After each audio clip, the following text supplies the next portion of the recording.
one of the more important factors that make motion pictures the world's greatest entertainment.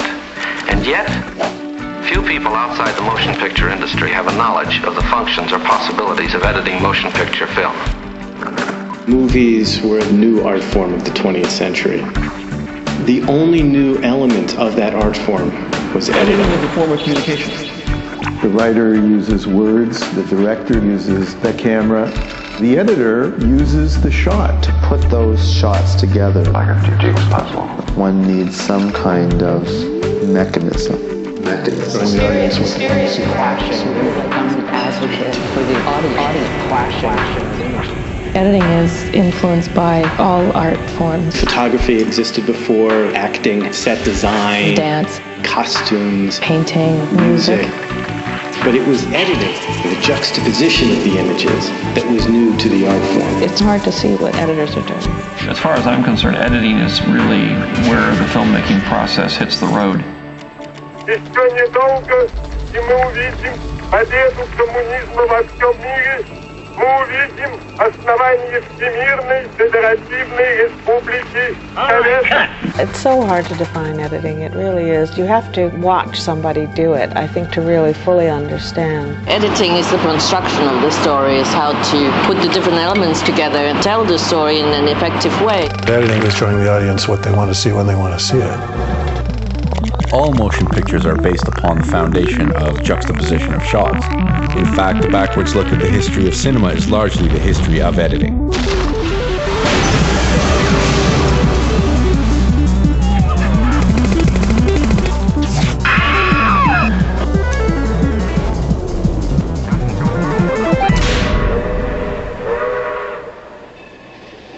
If you go right back to the very beginning, 1895, it's not that they didn't think about editing. They did think about editing quite a bit. And there's this myth that prevails that there were no cuts. Now, it's true that a lot of films were single unedited takes, and that was merely because what was being filmed didn't warrant being cut. But there are films from as early as the turn of the century where there are many cuts. The early films were very theatrical. There was no shifting the point of view of the camera. Length of the shot really wasn't an issue. You just wanted the image, and it was novel enough that you could get away with it. One of the great things Georges Méliès did with editing was to create the sense of surprise, not to create a sense of greater reality, but to actually amaze you. And that led, of course, to a whole tradition of magic through editing in movies, and we're still seeing that now. What is at issue here is the logic behind editing. There's a greater attempt to make sure that editing doesn't appear as an interruption, whereas later there are definite interruptions, but they're smoothed over. The whole impetus, the whole intention in America at the beginning was always illusion, magic, and give them a show. They created this magic. That illusion was what propelled the early silent films in America. Porter tried to organize shots a little bit differently, and then particularly Griffith started moving where the camera was situated, fragmenting images, so that a scene became a series of shots aimed towards a particular dramatic impact. Griffith senses, I think, a kind of psychological power that comes out of editing. So, for example, he will show a figure looking, and then he will show a shot of what is going on at the same time as that figure's thought. So he can project a kind of thought across the edit. That gives added resonance to the power of cutting. Unfortunately, D.W. Griffith was kind of a nasty kind of man, but he was one of the first to visualize in his mind an editorial concept. He knew that it wasn't just enough to have a wide shot of horses charging. He knew that you had to go to a close-up of those hooves, that you had to go to a close-up of those nostrils flaring to make the horse race exciting. So by that point, there was a kind of a general agreement that the editing was in service to reaching a kind of an emotional state.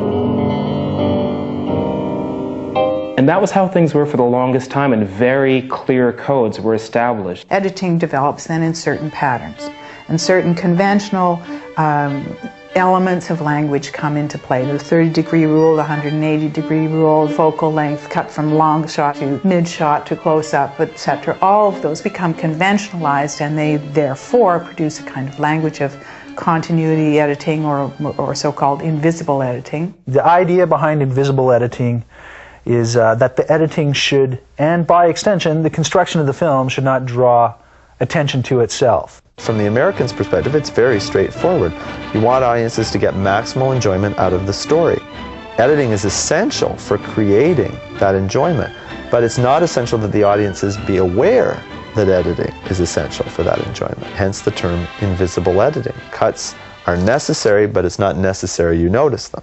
In fact, it's necessary that you make sure no one does notice. Whereas the approach to editing in the Soviet films was the complete opposite. Russian cinema always experimented editorially much more than Hollywood. The history of editing in the 20s is the history of Soviet cinema. Soviet cinema takes editing as its centerpiece because it's building out from what Griffith did. The Soviet filmmakers got a hold of a print of Intolerance, and they studied it because they had no filmmaking equipment or stock, and they just studied that film and rearranged it as many different ways as possible. And they are the ones who began to pioneer profound psychological implications of what editing could do. Lev Kuleshov was one of the Soviet experimenters. One of the things that he did was show how meaning and emotion was invested almost in between shots. You have a neutral shot of a man, and then cut to a shot of food, and then back to the man. The meaning of that is the man is hungry. You intersperse a baby, the meaning is parental affection or love. The meaning changes, although the shots stay the same. That whole idea, it's really a basic principle of editing, is the fact that you can cut to a close-up, and the close-up feeds off against what follows it. And you can go back and forth, and that way you create drama just by holding on somebody's face. And it's a matter of realizing the power of montage, of one thing following another. All these things have a very powerful effect on you as you watch a film. Obviously, a lot of film directing is based on these ideas. Both 3PO and Darth Vader, we created a face that was very, very neutral. It had to be perfectly neutral in order to be able to display the emotions of the moment onto this neutral surface. And those emotions were created by what the shot was before and after it, and what was the emotional context. That was something that the Soviets discovered, and they actually found that it had quite a profound effect on audiences, and it's something we've been seeing ever since. You can create meaning purely through cutting. You see the sense that film exists to be cut up, that the only power comes through a kind of an association, a juxtaposition, because it's not so much what's in the individual shot that matters. It's how that shot joins up in power with other shots. Battleship Potemkin is a great work of art. It is constructed to draw you in and to produce emotion, and the Odessa Steppe sequence is probably the best example of that. Eisenstein says all you have to do is organize the shots to clash with one another so that you produce the drama not in the nature of the story, but rather in the clash of images. The whole sequence is constructed beautifully to put you on the side of the people in opposition to these soldiers. You don't even see the faces of the soldiers, you just see their guns. That is about the extent of characterization you get, and it's all presented in an orchestrated way to horrify you. Eisenstein really believed that a kind of psychological change for the spectator, some kind of cognitive change. One of the great lessons of Soviet cinema is that there is energy that's created from cutting from one shot to another. They might have lost or left behind some of the political import, but our best filmmakers still understand that.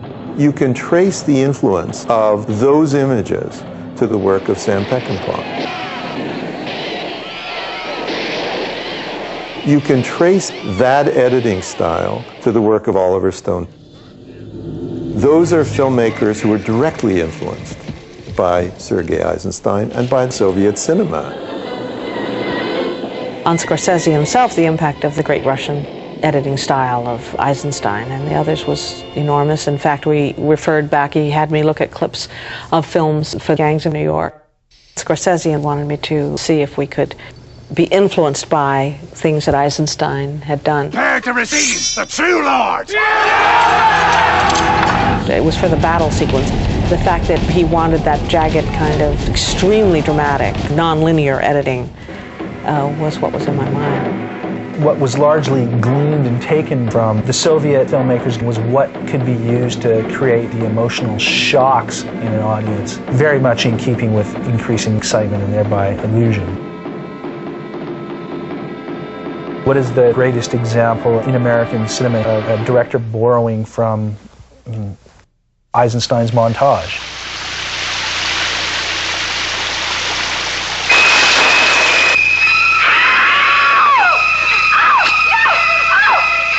What has to be said about the shower sequence is it's pretty horrifying. So how do you emphasize the horror? The first thing is, of course, the use of close-ups. The knife, the belly, the face. Close-ups are very intense, and they intensify our experience. There, editing is used as a kind of assault on the viewer, and this was a novelty at that time. To have the act of killing rendered as the act of editing is very powerful. From the beginning of filmmaking, it's all been about escapism. And how do you achieve escapism? Well, let the audience be sucked into the illusion. Don't make them aware of the editing itself. I've always thought about the hand of the storyteller. Sometimes you feel that hand. When the audience feels where they're being taken, they feel complicit in the storytelling. Or else they are being told a story and they're just watching and they aren't aware of how they're being shown things. It's like the magician sort of saying, well, no, I don't want you to see in the box. I don't want you to see my tricks. I want it to be a complete illusion. I mean, that's the whole point of The Man with the Movie Camera, that you show the camera being picked up, being set down, put on the tripod, and you also show the editing process. It's so exuberant and so full of life and exploring the possibilities and showing us all those possibilities in a very, very clear way. I love the movie. Oftentimes you would see shots in the film being taken by camera people, but who is taking that shot? You know, and it is very much an awareness of the construction. It's not an idea of creating an illusion for an audience. In that wonderful sequence that is about illusionism, right? It's about the guy doing the magic trick and the children are watching. And you see the footage that he shot. You see Elizaveta Svilova cutting the material with her big scissors, with her glue pot ready, and then you see, again, the sequence as it's been cut.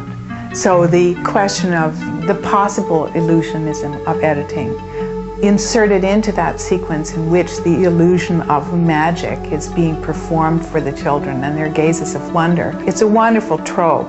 And obviously, Vertov and Svilova were having a great deal of fun. I mean, there's such an amount of joy in that movie. And what these tools can do. You know, what this camera and this pair of scissors, this pot of glue can do.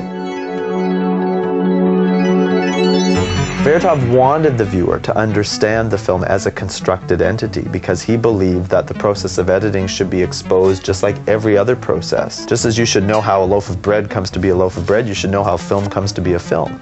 And editing is a crucial determinant in that process.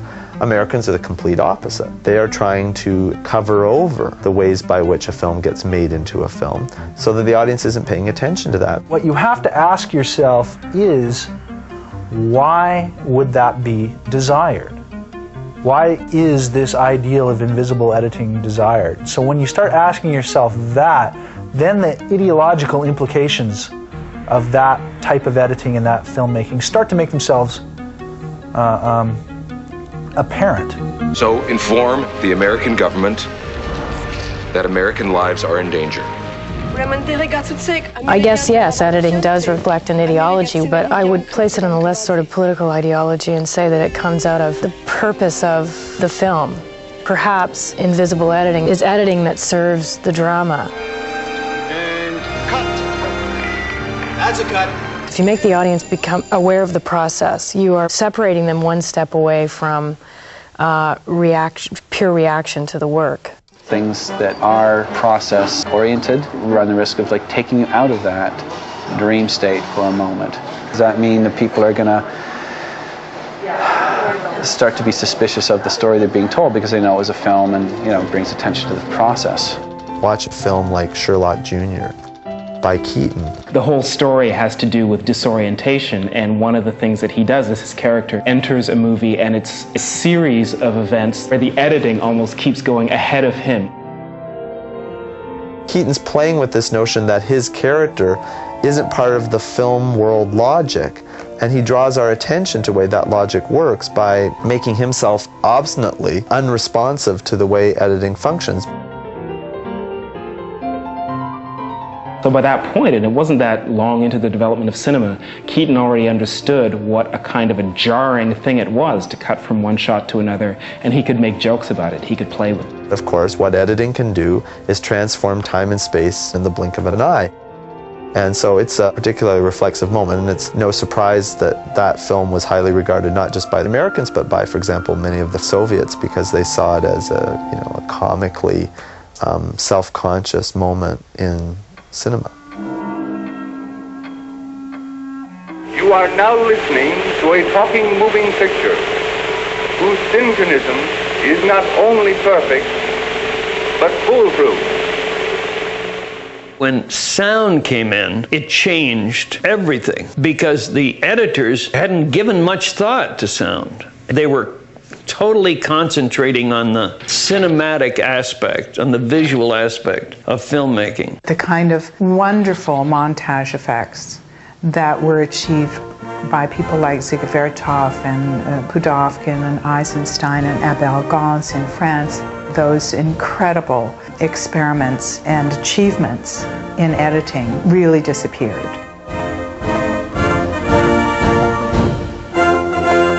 Clearly, if you look at films made in 1928, 1929, the beginning of sound in the US, they have editing. Now we've got to cover ourselves up. What's interesting is how programmatic and repetitive those editing patterns are. Don't you understand? What you mean? There are restrictions placed on the kinds of cuts that can take place. Oh. So what you will find is a far more underdeveloped style of editing. It really isn't until the sound and the editing technology in conjunction become more sophisticated that Hollywood slides right back into the same kind of editing patterns it had before, but now it incorporates sound. So editors began to use sound, and then they began to use music, and then they began to find other tools. So you get things like using music, sound bridges, and cutting on certain dialogue breaks, things like that, as a way of easing the work of editing and working in conjunction with it, not against it. All right, cut. The beauty of editing is what it allows itself to be used for.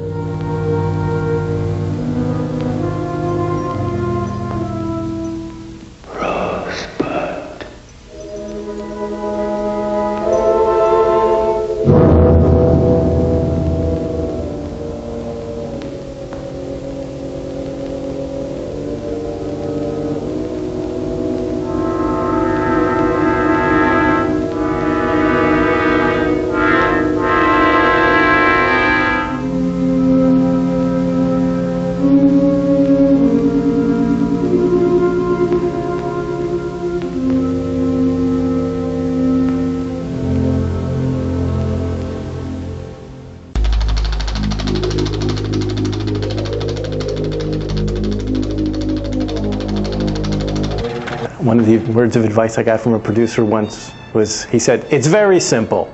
You take out the bad, you leave in the good. You know, and on some level, there's a truth to that. People think that editing is just about, and I've heard this said a million times by other people, but about cutting out the bad parts, and it's really about putting in the good parts. Editing is like a jigsaw puzzle. You feel that that piece of the puzzle goes there. And now you've got to make the other pieces fit around it. We literally do just cut the head and tail off a shot and splice it onto another one. It's not that hard. But the aesthetic of it is hard.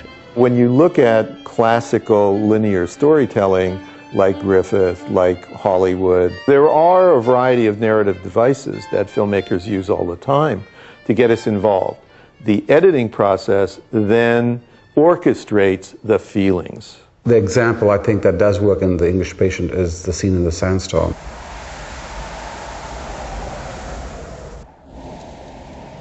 Catherine is talking to Almasi in this truck, and at one point she just puts her hand out, and while he's talking or she's talking, her hand moves along the window, and outside is a storm. And what water did was dissolve back to Almasi, a few years later after he's been terribly burned in his bed. So it looked like it was caressing his face. And so here's a woman who's now, in fact, dead in present time, caressing her lover's face. I mean, it's a remarkable scene, and it suggests so many things of compassion, forgiveness, all these things that are there. And again, it's that emotional result of that technical device that makes it work. I suppose an editor does have a toolbox of techniques. It's just an armory that you have, and you use it to solve the problems that you are presented with. The Sixth Sense is a good example of what one can do to apply some editorial technique to a problem. Our big concern, of course, in the film, overriding everything, was that people might figure out along the way the surprise. And if they know at the beginning your movie's over and you're dead, so to speak. The way it had originally been shot was that Bruce comes in and the ring drops, and one little piece at a time, it dawns on him what has happened. When we had our first screening, we had the audience right up until that moment, and then they all started talking, trying to figure out what was going on. What's going on? And they stopped watching the movie. But we really had to solve this problem. So we put in the shot of Haley saying, they don't even know they're dead. And with that, we gave the audience that aha moment so that everybody collectively now knew what the surprise was. I'm still reluctant to say what has happened because there are people who haven't seen the movie. And then we added 3 different elements of flashbacks so that they could believe that they had missed these things all along and there must be many more of them, but we had wanted to get back to telling the tale. And it worked. By the second screening, the ultimate result was exactly what we'd intended. I work instinctively, intentionally. I mean, I try not to overthink, because I found for me, feeling something and going with it usually works best. One of the scenes that I worked on least that worked quite well in a movie was in The Fly. There was a scene where Jeff Goldblum was getting more fly-like, and he did this sort of gymnastics thing in his apartment, swinging from the rafters and pipes and stuff. And it was quite complex, had a lot of footage, used doubles, 2 different doubles. It's not so much that it maybe is my favorite scene, it's just one of those ones I put off and put off and put off, and obviously I was thinking about it, probably more or less subconsciously. I mean, editing is just making decisions, and I make them on the basis of the rhythm more often than other people, since this is all perception, probably base it on a completely different thing. Rhythm is perhaps the most kind of mysterious thing to explain because some of it is just what you feel feels right. With Atom Egoyan, I find the pace and the rhythm and the sensibility of Atom's films is something I'm really, really comfortable with. Some directors and editors have very adversarial relationships, and I tend not to do that, but I don't also want anyone to ever think that I'm not telling them what I think. That's a very difficult and delicate balance. It's probably the biggest challenge of editing, other than the craft and the skills. It's all about mood. It's not about the passage of time. It's about, where you are at that moment in that movie. And for me, within that first section of Gameau, the intention, and I think it's successful, is to help you enter a world and a tone that is then brought through with the rest of the film, but the montage sort of greases the wheels for it. It's not just about fast editing, because that's another thing. I think one thing that's a misconception is thinking that something's really edited if it's really fast. I see the long take as an editing decision, just as many cuts in a sequence also constitutes an editing decision. And each cut, whether it's visible or invisible, has a subliminal effect. I sent some flowers. Okay. Can I call you again? And then tomorrow or the next day? Okay. No, I'm gonna. Okay. Yeah, sure. Okay. So long. You make the very specific decision to hold on something for a very long time, to add either power to that shot or bring out sort of subtext that it's able to hold and resonate. It's like music. It's like holding a note. Holding a really long note sometimes makes perfect sense. I was staring through the cage of those meticulous ink strokes at an absolute beauty.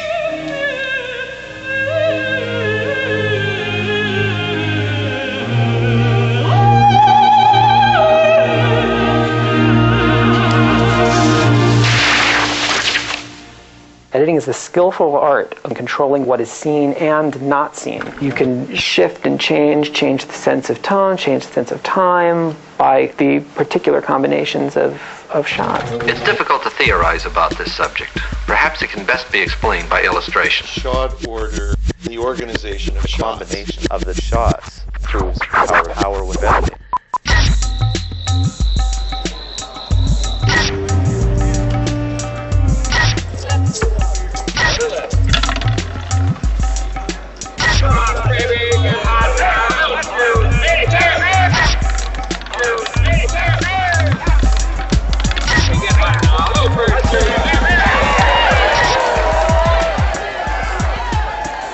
That was a good scene, wasn't it? Now let's take a look at the sequence edited with variety.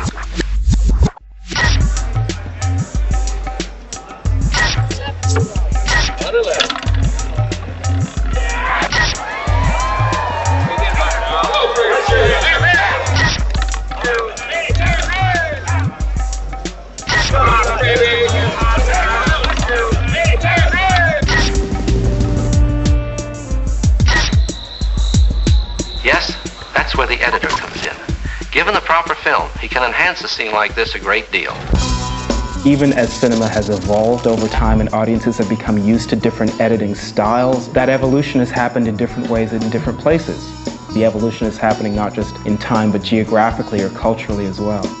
If you think about, for example, the diving sequence in the Olympiad, the divers first complete their dives and you see them in a fairly traditional way, and then Riefenstahl begins to cut into the dives and change the angle of the camera so that as they jump off the board and she cuts into the dive in the middle, it's like they're floating or flying through the air. And it becomes this incredibly poetic, kind of transcendental, superhuman vision of the divers.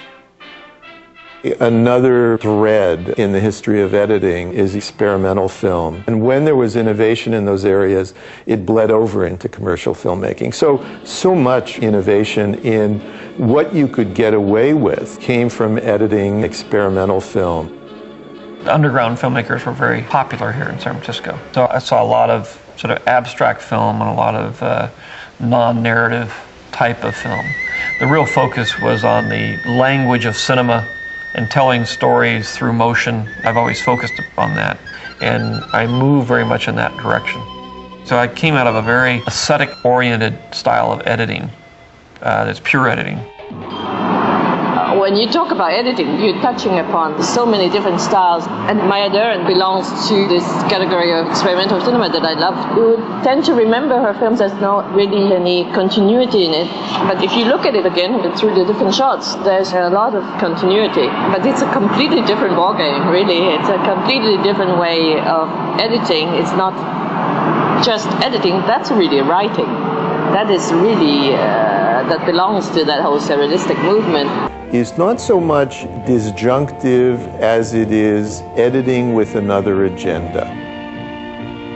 And so the asynchronous kind of editing style is used as a tool of undermining editing expectations and replacing them with their ideas, which are rather anarchistic. Chien de Loup, I always remember watching that by Buñuel. It's just like, what is going on here? This is just some crazy, mushroom-induced nightmare. But it's fantastic. I totally get it, because I've been there.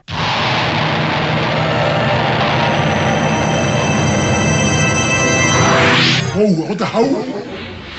Drug use in the 60s affected a certain amount of filmmaking. I did 2 pictures with Nick Rogue, and the first one was Performance, which was sort of totally drug-induced, I must say. It was shot that way, and it was edited that way.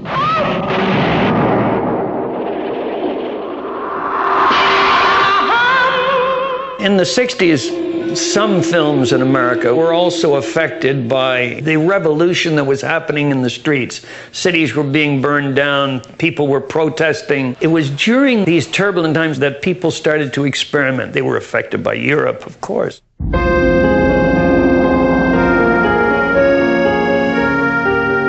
The French New Wave is a movement that started in the late 50s in France by a group of critics and writers who decided to break away with the academic way of making films of that time, who liberated the cinema into the street. And it's generally a movement that made cinema available to very young filmmakers. It was a liberation. Editing was an enormous part of the new wave, particularly with Jean-Luc Godard and Breathless. When you watch Breathless, you kind of think they've thrown editing rules out of the window. The effect is fantastic. There just became a whole new philosophy about film editing. You could take a moment, enlarge a moment, or you could shorten a moment. And you could say to them, this is a moment, and you need to know about it. I mean, look at the very title, Breathless. That's the kind of response it was meant to invite in the spectator. Even again, if as a viewer you're not sure what editing is or what it's called, you can't help but notice that this film is jumping around a lot. When you saw cutting within a scene that seemed to have no purpose, then you began to question everything about editing, because it wasn't about visible editing, it was about finding moments. Godard made cutting front and center. It doesn't matter how you get there, just cut. That was a kind of great moment. You didn't need to see how Jean-Paul Belmondo got from his room to the restaurant. You could just cut. There were probably other films doing exactly the same thing around that time, but Breathless was the one that we saw, and it kind of changed us. All those movies, the new wave, were so essential to the way we lived, really, and how we made art afterwards. More than anything, that the new wave created dynamic energy. And I think with every new movement, that's true, whether it's new literature or new painting, it's really that surge of new energy. The aesthetic really scatters. Disjunctive editing drifted over into documentary and became a way of establishing credibility. I'm sorry? When I went to film school, the emphasis at USC at that point was the Canadian Film Board. And so we saw a lot of Canadian Film Board films, and they were used as examples, especially in terms of editing. And actually the closest thing were the Cinema Verite films of Claude Jutre. That sort of thing is where we probably got most of our influence. Probably a film that isn't seen enough, that is a classic of Cinema Verite filmmaking, is Lonely Boy from the Film Board, the Paul Anka film, which is a great example of editing. I got nothing to do. When did he go on? Oh, fellas, of all days to do this, please. You my wife? Just forget they're even there. Okay. There is a kind of freedom that comes through. You know, it's raw.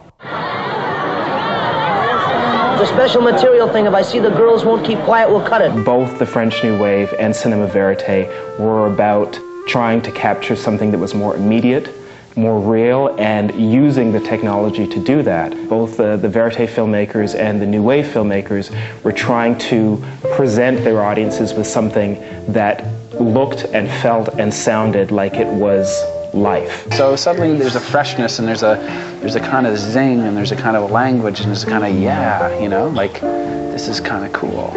And then the question is, yeah, well, you then keep that as a language, and I hope that, you know, yes, you know, but it is more political. The whole new wave is a political movement, obviously, you know. It's a young against that to break away from the academic, traditional, bourgeois way of thinking. Our attitude to life just changed. The world discovered that these were powerful weapons. And it started to have its effect upon American filmmaking. They used any editing device they could to rivet the audience's attention, and it just became part of a new language. It became a new alphabet. It became a new lexicon. When I first came into filmmaking, it wasn't the business really, but into filmmaking, the whole new wave was just crashing into New York. So we were terribly, terribly influenced by it. And of course, our own documentary filmmaking experience had made us very open to it. So that impacted our editing style tremendously. Then as time went on, we began shifting away from that a bit. But we were always, from the very beginning, not drawn to the traditional styles of film editing. See what you're doing. Jump cuts are being used today in a different way to create a different movement within a sequence. It's no longer used to shock so much because, I mean, obviously we are beyond that. So now we have to think of a way to use these techniques poetically rather than politically. Back in those days where John Woo and I, we kind of like create all those, now it's every single body is doing in action. It's like you double cut something, an action, you triple cut it. I remember all those moments like when you see Chow Yun-fat like racing his sniper rifle, it's like,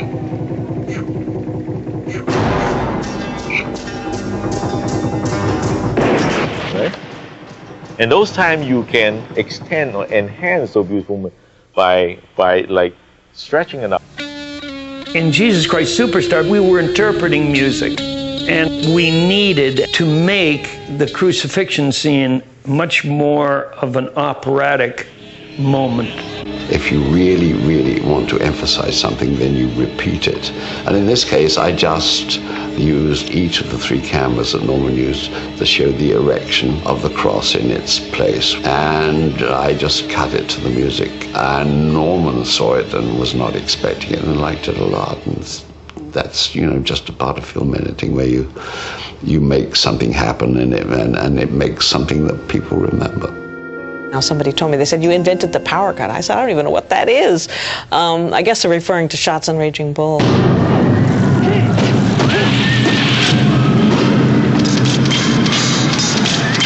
And that terrifying moment when Jake LaMotta has been beaten badly by Sugar Ray and he knows he doesn't have a chance to win against him. He won't go down, he'll never go down, but he knows he cannot win. And as Sugar Ray comes in and raises up his fist, the camera comes back up to speed for the big whop. It was a brilliant idea. So certainly in editing, you manipulate time constantly.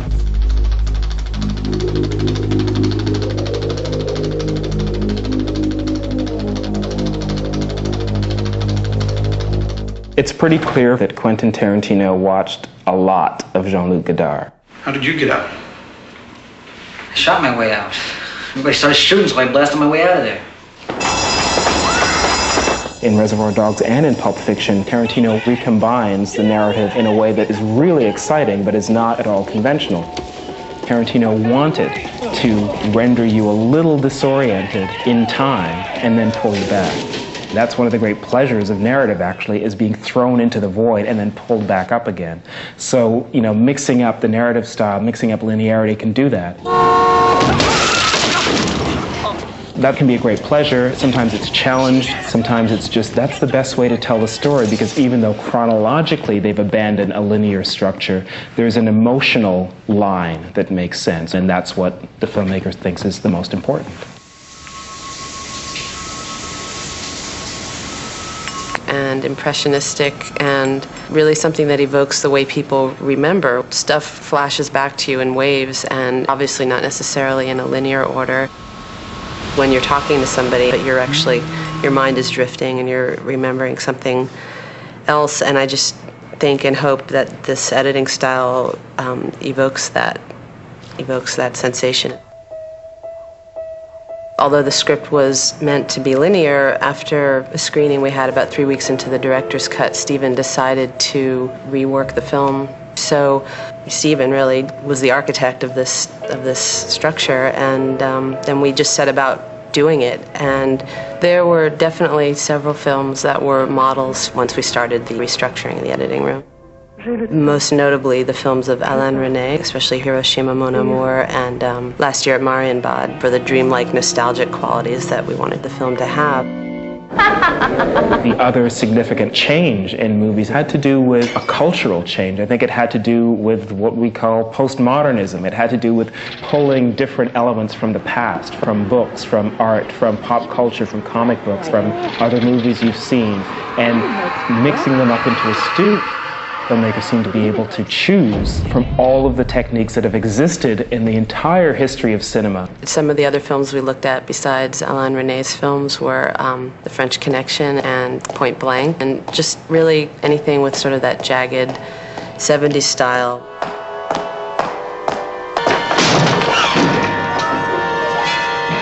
The movies that I would sort of look at as influences or things that I found thrilling might be the love scene between Donald Sutherland and Julie Christie in Don't Look Now. Probably in the script it said, you know, they make love and then they get ready to go out, you know. So what they did, it's a sequence where you see the two characters, you know, making love in their bed, and it's intercut with them getting dressed. And it's this really hot sort of love scene with this beautiful sort of familiarity and knowingness, and it's like, oh yeah, this is a couple that live together and they've been together for 20 years, you know. So it's this great, amazing scene of like real passion and hot sex, and yet with this great human, knowing, comfortable domestic thing. It's just fantastic. You know, when you see stuff like that, you go, only montage can do that. And the editor's got to be the guy or the girl that helps make those moments happen. Filmmakers are always looking for new ways to shoot love scenes. It's one of the hardest things to do. Soderbergh revisited Don't Look Now and kind of found his own way to reinterpret it in Out of Sight. He intercut that beautiful scene where George Clooney and Jennifer Lopez are in the hotel bar with the two of them upstairs later, and those two times are kind of collided. It's a beautiful, beautiful sequence. And if I had answered, what were you going to say? I would say who I was, and do you remember me, and if you'd want to meet for a drink. If I remembered you. I came here looking for you. The overlapping sound in The Limey is one of my favorite parts of the editing style of that film, and that came about because I'd been very inspired by Out of Sight, which is, you know, to this day my favorite movie that Stephen's ever done, and it wasn't used quite in the same way, but I was inspired by it, and when he came in and saw that day's cutting, he loved it, and he said, let's do this all the time. Look, I am no drug dealer, man. What do you think? I think you didn't get that ink in the Navy doing your national service. Hey, man, I already told you, man. Corcoran, you know? You know what that is? State prison. I loved that he loved it. So when the whole film went nonlinear, it was just the perfect opportunity to keep using that overlapping dialogue where, you know, you show somebody talking but you don't see their mouths moving, and just all of that stuff. So I just got out myself, didn't I? I just think there's a lot of room for interpretation about what those reaction shots mean when they're juxtaposed against people's own dialogue as opposed to reacting to other people's dialogue. It was just a matter of finding the balance between how much nonlinear structure people could tolerate yet still be part of the film and still be involved with the story and the characters without alienating them, but yet to also give this impressionistic and disjointed and emotional style that we wanted the film to have.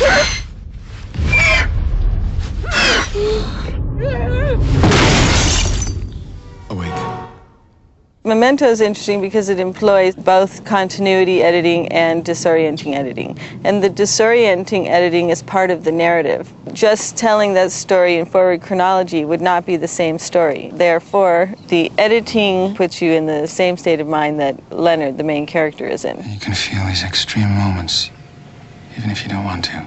It's all about the story and getting that story to an audience, whether that be through seamless, invisible editing or through disorienting shot cut, jump cutty style editing.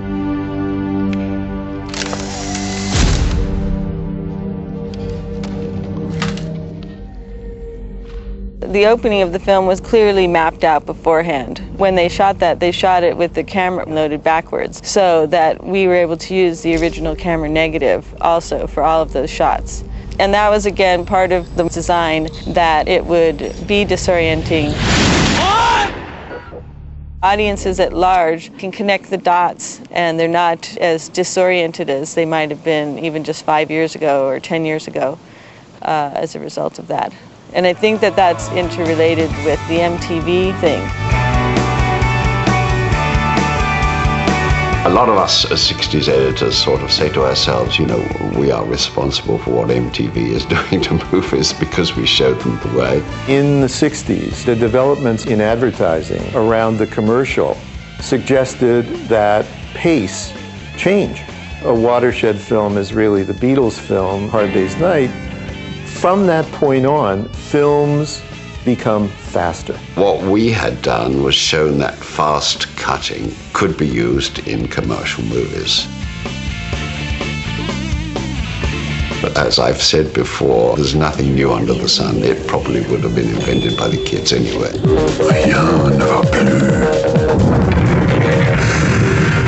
Run Lola Run was more like an aesthetical object than a classical film that relies on the psychology of the characters.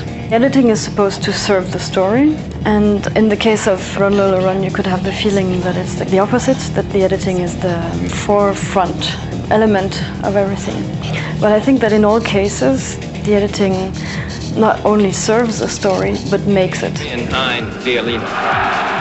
In a way, Run Lola Run was a logical product of the change in society that happened after the fall of the Berlin Wall. Tear down this wall. There was something that was emotion-driven in the whole atmosphere. There was a need to break free for an energy and an emotion to be expressed. As well, I know there's a debate. People say new technologies changed the style of editing. But in the end, I want to think technology are only instruments to get somewhere. First, editors used to edit just by hand, and they would roll the film down, and they knew that if you had a kiss, you needed this much footage, you know, like a tailor. They sort of knew 9 feet would be good for a kiss, or for a quick action shot, maybe 1 foot. So they just literally measured stuff out like that. Perhaps the most fascinating piece of equipment in the cutting room is the Moviola, which enables the editor to synchronize the film action and sound effects. And then in Europe, they started to use flatbeds. They used to use Steenbecks and Chems. But what then happened was that the Chem and the flatbeds started to move over here to America in television. As documentary filmmakers, we were making little films for the Merv Griffin show. One time they went to record Aretha Franklin singing at a concert, and we were shooting with 3 cameras, and I had one of the first chem editing machines in the country, and I had 3 picture heads, and we sunk up so that all the 3 cameras were in sync with each other, and we said, wow, that really dynamizes her performance, having 3 images. So we decided, well, why don't we try and do a rock concert that way, and up came Woodstock. Music has always been a major form of communication. I mean, now it was a real gamble, a very dangerous gamble. We just were shooting, vast numbers. So 6 cameras on the stage and about 15 cameramen out in the surrounding area getting documentary footage. If you could tell me that I can run your voice over while this... And then Wadley and Marty and I and 3 other editors started putting it all together. It's about what's happening now. I very much loved that challenge of putting the puzzle together from lots and lots of footage, which was a great, great experience. Yeah. What's going on with the culture? I got a split on me. In 1967, multiple screen technique was developed in Canada at Expo in Montreal. It was a Canadian concept of putting more than 1 screen on the screen at the same time. Utah is the only selective organ in our body. This affected Hollywood. And we were always looking for kind of inspiration of where we could push the limits of visual juxtaposition. So it all becomes part of a form, a style. I don't see Run Lola Run as being something specifically modern, because fast editing, associative edits, all these techniques existed always. New technologies never change the fact that you still have people that project some vision they want them to achieve. So we had this flatbed editing machine now, what we call a flatbed, just because the film is running horizontally this way. On the Moviola, it ran this way. Yeah. Now it doesn't run at all. Once Francis and I got together, which was right after I quit my master's program and went to work for him, he went and bought a Steenbeck. And it was that point it occurred to me that I really wanted to develop a total electronic system that would cut without having to go through all the mechanics that we were using on Chems and Steenbecks. And a computer is really designed to keep track of stuff, which is primarily half of editing, is just to know where your material is. And so I figured, well, if you had a computer to help you and you could sort of list things and you could call it up very fast, it would make a huge difference. We started using computers in a very rudimentary way on Star Wars. R2-D2, you know better than to trust a strange computer. Then I knew when I was going to Empire Strikes Back, I was going to have to use even more of them. So I started a computer division to just explore the ideas of how we could use computers in the filmmaking process, both in terms of computer graphics, in terms of sound, and in terms of editing. You know, it's kind of a footnote in film history that I edited the first non-linear feature film, a Sidney Lumet film called Power. This was 1985, just when two new technologies, different and yet the same, were developing. One was the system that I ended up using, the Montage, and George Lucas had a system called Editoroid. It cost a lot of money, actually, to build the Editoroid, the first one. I mean, it cost like $10 million, and it took like 3 or 4 years. Nobody was investing in this sort of thing at that time. There were a few other companies trying, but they were trying to do it as a business model. I was trying to do it primarily because I wanted to build a better editing system as an editor. The approach that had been taken to it, Montage, was not from a film editor's point of view. So an engineer came out to East Hampton, stayed in the next room, and anytime we had a problem, he would come running in, fix it. I said, I definitely do not want to have a system out there that is run by an engineer, where the editor sits behind the engineer and gives them the numbers and everything, and then the director sits behind that. The way Montage accomplished the nonlinear editing was that we had 17 copies of the same material on beta decks. You would instruct the system through digital single frames to play from this frame to this frame, and then this frame to this frame, this cut to this cut, and you would build a sequence. And you would say, play the entire sequence from here to here, and it would line up. You would hear in the background. I said, I want to have a system that is what we learn to be editing, which is a very hands-on, very intuitive, very obvious way of working. And if you want to cut off a frame, you cut off a frame. If you want to add 3 frames, you add 3 frames. If you want to slip sync, you slip sync. You don't have to sort of figure out the numbers and subtract and move it and then lay it down, and once it's laid down, you can't change it. I said it had to be infinitely malleable. On the rare occasion, a Montage would misplay a shot. So you'd have to go back and then play the sequence again to watch it. On the even rarer occasion, it would misplay a shot and it would be a better edit than what I had done. And then we desperately tried to recreate what accidentally had happened. I think we do need a better interface than what we've got now, much more like the Editoroid had, which is just intuitive and it's all visual. It's just like editing. It's like having a sync machine where you go through and you can see where you need to make your cut. So your hand and your mind, your intellect and your motor skills are completely going in different directions. I joke with some friends about Tom Cruise in Minority Report, where he was sort of grabbing things off a screen with his hands and moving things around. To me, actually, that seems more like film editing than nonlinear, because it's more, grabbing and moving things, pieces. I learned a lot about being on the leading edge, the bleeding edge, or being ahead of your time. There's a lot of interplay and interchange between technology and art that lead to, in fact, a very creative association on both sides. In some cases, technology issuing from art. In others, a lot of great art totally supported by technology.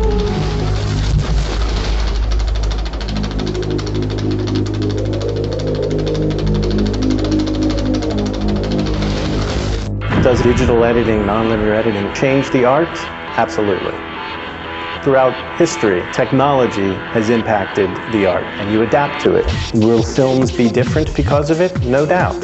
I think we're seeing it. Clearly, faster editing is currently the rage. There's more experimentation. Part of the element of that is because of the tools. We are in a digital age.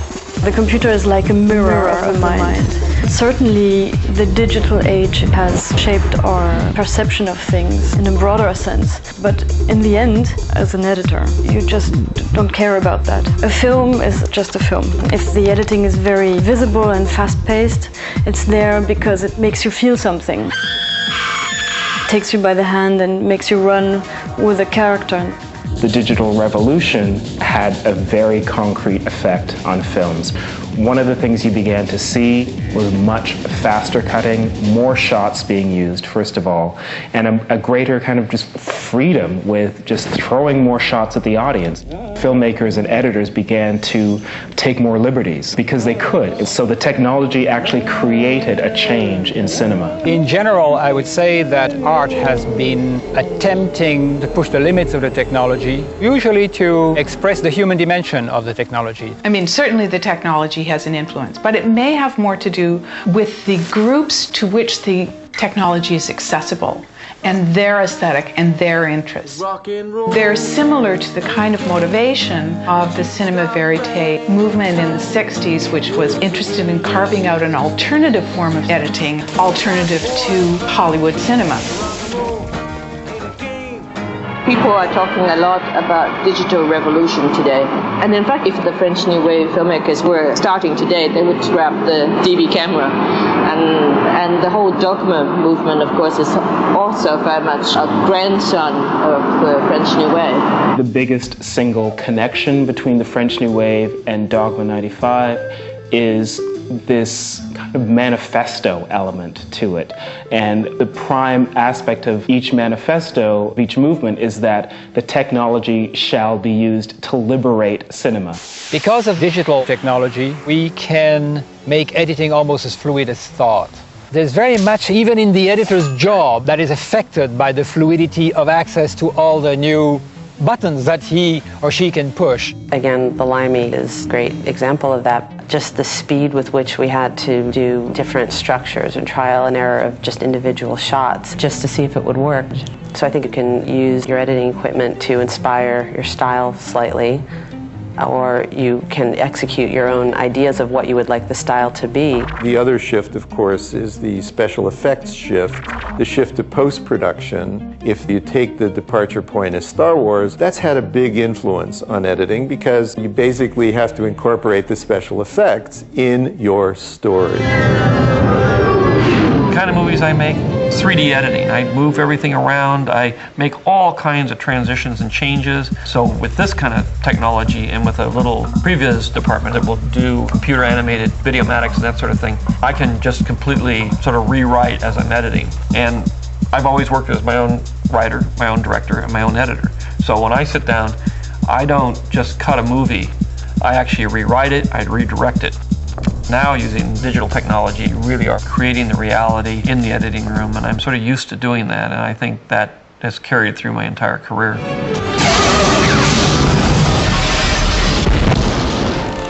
Editing is a series of graphic, rhythmic, spatial, and temporal choices and controls. And by making those choices from shot to shot and juxtapositions, you're affecting all those qualities. Editing was born to make movies. It only exists in movies. Therefore, it could be said, theoretically, that editing is filmmaking. The Matrix pushed aesthetic pleasure very, very far. A combination of brilliant editing and new techniques.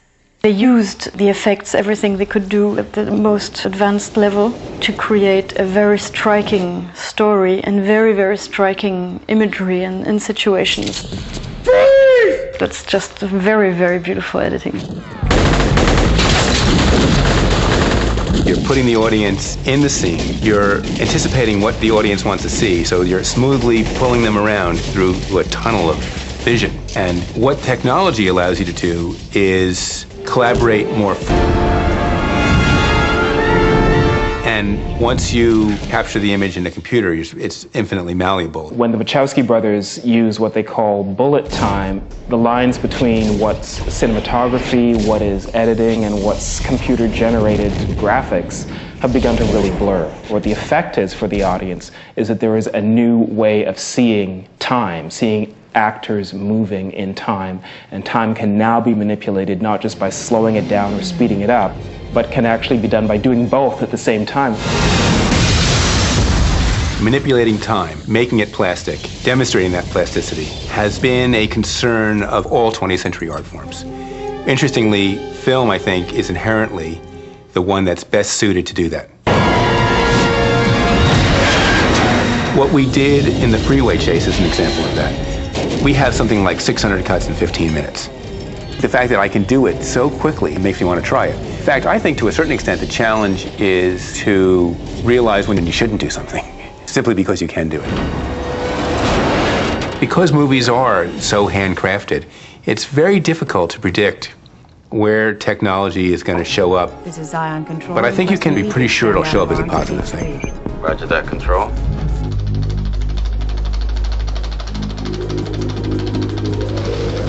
Art is a very human thing. You cannot take computers that will completely take the place of humans. If they produce some kinds of things that look artistic, it's still our way of looking at them. So there's always going to be the human being projecting a vision and making it real. Movies have always tried to become more and more realistic. Obviously, the introduction of sound, the introduction of color, and the beginnings of editing, those things have given people not just a heightened sense of drama in movies, but also a heightened sense of being there wherever what they're watching is actually happening. Designing and planning for the participation of the user, that's a trend, very strong aesthetic trend. Think about interactivity. We are moving towards the user as editor. With interactive cinema, the idea of it at least, you create something that is similar to editing, what is in a way in the family of editing. I edited a film called Murderous Decisions in Germany, directed by Oliver Hirschbiegel, a very early interactive experiment. And there were basically two films that were meant to be simultaneously broadcast on two different television stations. One followed one character and one followed the other character. And sometimes those two characters were together, so the images were the same on both movies. The tagline was channel switching encouraged, so that the viewer could switch back and forth between the two films, and in principle, they're live editing their own version of the story. We were excited about the potential of that, and I still think there's room to explore and develop those kind of ideas. In the line of editing as fluid thought, in the line of making the user responsible for the content of the final product, video games are becoming one big business. In fact, probably a bigger business than all of Hollywood put together. I am fascinated by the merging, to a great extent, of video games and movies. The Matrix especially, what's kind of interesting about the whole thing is that there's a ton of backstory in the games of the Matrix. In other words, they really interact with the movie. I think that the professional cinema critics are going to poo-poo it for the longest time, the way they poo-pooed popular culture in academic circles for the longest time. Nevertheless, I think the video games may be one very large part of the future of editing. It was reported that Japanese children, some, not all, thank goodness, were taken by seizures, epileptic seizures, after being beamed a stroboscopic effect coming from the Pokemon film. That marked a quantum leap in terms of how fast you can cut a movie or anything visual, and how the audience kind of has to catch up. Our responsiveness to editing is an interesting psychological and physiological phenomenon. It does appear, if not to be evolutionary, at least something that develops slowly. We're not aware of that process because, especially now when, the kids have grown up on editing. But if you think back to the early part of the 20th century, there was some kind of a learning curve involved in understanding that those shifts in location were producing a kind of whole. It's interesting, and the question that can't be fully answered is whether this is innate or not. Inherently, it is the way we think, the way we perceive the world. Memories, thoughts, images flash through our head constantly. So we live in a linear world. It's sort of a non-linear existence, and editing is just a reflection of that. Cuts work for many reasons. One reason I'm interested in is because I think they tend to replicate our dream patterns. And as audiences grow more and more sophisticated, They get more and more used to ruptured or discontinuous images. You change channels while watching TV. You produce new locations and impressions while sifting through the internet. We are more and more in a climate of switching, combining, projecting our minds at a very fast pace, almost with no effort. The internet is the most sophisticated externalization of the processes of shared memory, shared intelligence, shared information processing. Mind-machine direct connect. To go from one link to another in a hypertext is a form of editing. And basically what we're looking at is when we will be thinking about some stuff and seeing it appear on our screen. That's radical editing. Editing has escaped the edges of cinema into our daily lives, and since we are constantly bombarded with information and images and choices, you have to edit in order to survive. And that starts earlier and earlier in terms of bombardment with information through television, through commercials, through the internet, through product placement in cinema, through billboards, magazines. So in principle, editing keeps us sane. From the moment you open your eyes in the morning, you're editing. You know, you choose what to look at, what not to look at, what to zero in on, what not to zero in on. When you turn on your TV, when you go to see a movie, of course, you're having editing decisions made for you. People are presenting things for you, and I think it's important to always remember that. Epistemology is the science of how we make up our mind, how we think things, what attitude do we have towards the representations that we contain within our own head or outside our head with the world that is represented for us. So epistemology of cinema contains a gold mine of social experiences of cognition, cognitive experiences that can actually be taught to people and spread around. All these films are much more intelligent than people give them credit for. Hollywood does not do just bullshit. Even though the unconventional chronology of Memento was not invented in the editing room, what it did do is bring the notion and the power of editing to the consciousness of the layperson or the everyday audience. I call it cosmic editing, but you move people entirely out of the film to make them connect with the reality of their own presence. So there is a fantastic attempt at showing us different configuration. The Matrix is the most famous. What is the Matrix? The Matrix is the world that has been pulled over your eyes to blind you from the truth. The purpose of all modernist art is to make people aware of what they're thinking. Obviously, a major subtext of the Matrix is people being awakened from their dreamlike state in which they're very happy but very unaware. When Neo is rescued from the Matrix, it's a very powerful moment which can be analogized into many things. Certainly you could say that when people start realizing the power of editing, have an epiphany, not unlike being woken up from the Matrix.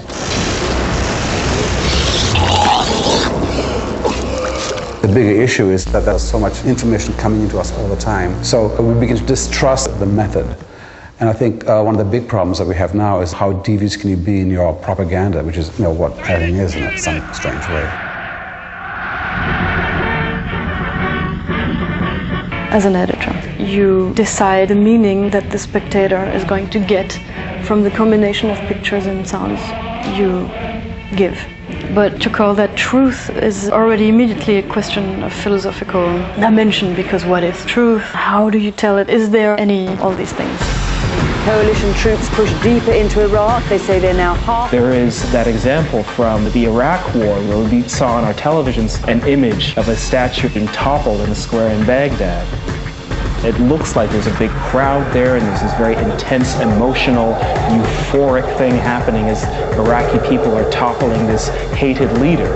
But what most cameras didn't show that we got to see on our TV screens was there weren't that many people, and it was a square that had been cordoned off by American tanks. And so if you see a wide shot of that very same event, it looks like a much more meager thing that's going on. It doesn't have that strong emotional charge. It's not iconic. Very clear, not just emotional effect, but a political effect as well. I had a very clear and dramatic negative experience of that the day of the 11th of September. There was suddenly something extremely shocking, and at the same time as an example for editing, they had very soon after it all happened put some very dramatic orchestral, symphonic film music under the images. And it was shocking because as editing, it pushed the viewer into feeling excited and awed. There was this impression that was created by this music that gave it a film touch. So it was already entertainment. Evil, the very worst of human nature. And that's editing, because of course you combine things, and doing that you create a meaning. And then as a person, as a moral being or an artistic being, you choose to keep what you have done or not.